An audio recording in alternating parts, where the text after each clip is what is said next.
Hello, I'm H.G. Tudor, and I thought I would speak to you more about Harry's wife and let you see a little of the scenery outside of Tudor Towers, whilst I talk to you about the Ghostwriter Manifests. According to Mail Online, in an article by Lydia Hawken, Prince Harry's ghostwriter opens up about living with Duke and Duchess of Sussex while working on Spare. Now, it's interesting, of course, that JR Moehringer, who, of course, as you know, is the ghostwriter, has suddenly decided to speak out. Has he been doing this with the encouragement of Harry's wife as part of perhaps trying to make her look good, and therefore it is some facade management on her part? Or is he speaking out of his own volition and being supportive? Or is he simply doing it and there's an opportunity for him to perhaps make him look good, get more attention, perhaps look around for a new writing gig? Prince Harry's ghostwriter has opened up about living with the Duke and Duchess of Sussex while he was working on Spare. JR Moehringer, 58, from San Francisco, moved into the Duke and Duchess of Sussex's guest house in the grounds of their Monty Shitshow mansion for a time during the pandemic. That must have been fun for him. Earlier this week, the father of two opened up about Harry's wife's thoughtful gestures. Flattery, facade management, assertion of control by benign mean, and how Prince Harry charmed his young daughter with his movie knowledge in a personal essay in the New Yorker. The author explained how he first got to know the Duke of Sussex, 38, over Zoom calls during various lockdowns in 2020. However, as restrictions eased, the author and his wife and children travelled out to California to meet with the royal couple in person. Recalling his first visit, the author said his daughter was charmed by Prince Harry's knowledge of the 2016 Disney movie Mona. Quite entertaining, isn't it, that the one thing that Harry seems to know something about is a Disney movie. He explained, "Harry won the heart of my daughter, Gracie, with his vast Mona scholarship. His favourite scene, he told her, is when Hi, the silly chicken, finds himself lost at sea." Well, it certainly appears to be the case that this would at least sit with the level of Harry's IQ that he can talk to a young child about a Disney production. Following this trip, JR then flew out to California again, which is when he stayed in the couple's guest house. During his visit, the author noted how the Duchess of Sussex enjoys exploring the 13,600 square foot estate with the couple's eldest child, Archie, 4. Now again, is this what is really happening? Is she doing those things? Or is Moehringer operating as a mouthpiece on behalf of the gruesome twosome? Perhaps he was contractually obliged to speak favourably about them.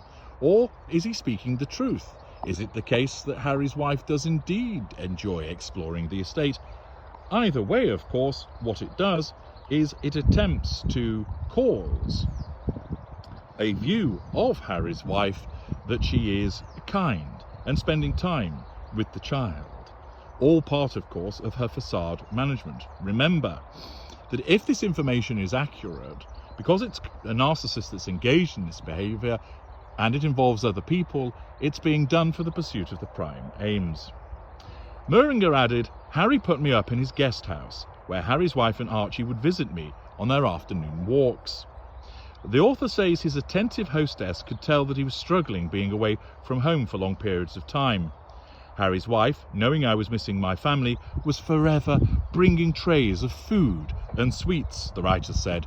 "I think Moehringer has missed a trick here. The Wicked Witch of Monty Shitshow was clearly fattening him up for the purposes of sticking him in the oven and consuming him a la Hansel and Gretel." Notice that these apparently kind gestures, again, are only being done to assert control over him because, of course, they are coming from a narcissist. What's more, JR also revealed that Harry's wife had sent his children some toys after the book was finished. Bribery, assertion of control, facade management. When he wasn't staying with Prince Harry, The author claims the two were texting around the clock as they worked on the book. Elsewhere in the essay, JR reveals that he became exasperated with Prince Harry and even shouted at him during the writing process. He explains that the dispute came as they discussed an incident in which the Duke of Sussex was captured by pretend terrorists during military exercises. After recounting how his foe captors hurled insults at him, Prince Harry was adamant that they include his comeback, even though JR felt it was somewhat inane. In January, the publishers revealed a record 400,000 hardback, ebook and audio format copies were sold on the first day of Spare's release. The book includes claims that the Prince of Wales physically attacked him and teased him about his panic attacks, and the King put his own interests about Harry above Harry's and was jealous of the Duchess of Sussex and the Princess of Wales. Laurie Finlay, managing director of Transword Penguin Random House, said, "We always knew this book would fly, but it is exceeding even our most bullish expectations. As far as we know, the only books to have sold more in their first day are those starring the other Harry, namely Harry Potter." So, brief disclosures from JR Moehringer. Why is this coming out now? What relevance does it have? Is there a spare 2 that needs to be pushed? No, that doesn't appear to be the case at all. But what it is about is painting Harry's wife again in a good light. It's part of the attempt to rehabilitate her image by making her seem like a kindly individual, by making her seem that she's empathic, caring and pleasant.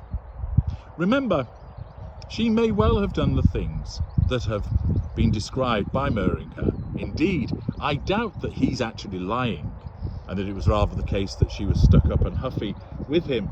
I believe that he's telling the truth when it comes to telling everybody about the fact that she was an attentive hostess.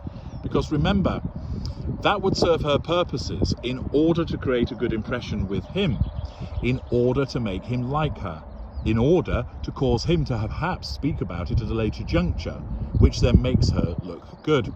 But you must not lose sight of the fact that as a narcissist, what she's doing is again seeking the prime aims. She isn't genuinely being kind. No narcissist ever is.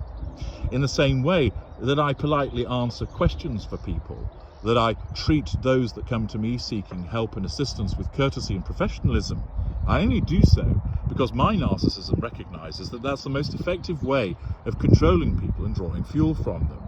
As a more evolved narcissist, I recognize the value in doing that. But where necessary, I would of course lash out and devalue individuals where I deemed that it was appropriate. But having a higher threshold of control on my ignited fury, it's far less likely to appear, and I'm more likely to utilize charisma, magnetism, humour, etc. With Harry's wife, as a mid-range narcissist, she is able to assert control by benign means, but that facade often cracks, as we've seen. And here, these disclosures, as the ghostwriter suddenly manifests by telling us about these things, is all just part of a PR strategy to try and make Harry's wife look good. I'm H.G. Tudor. Thank you for listening.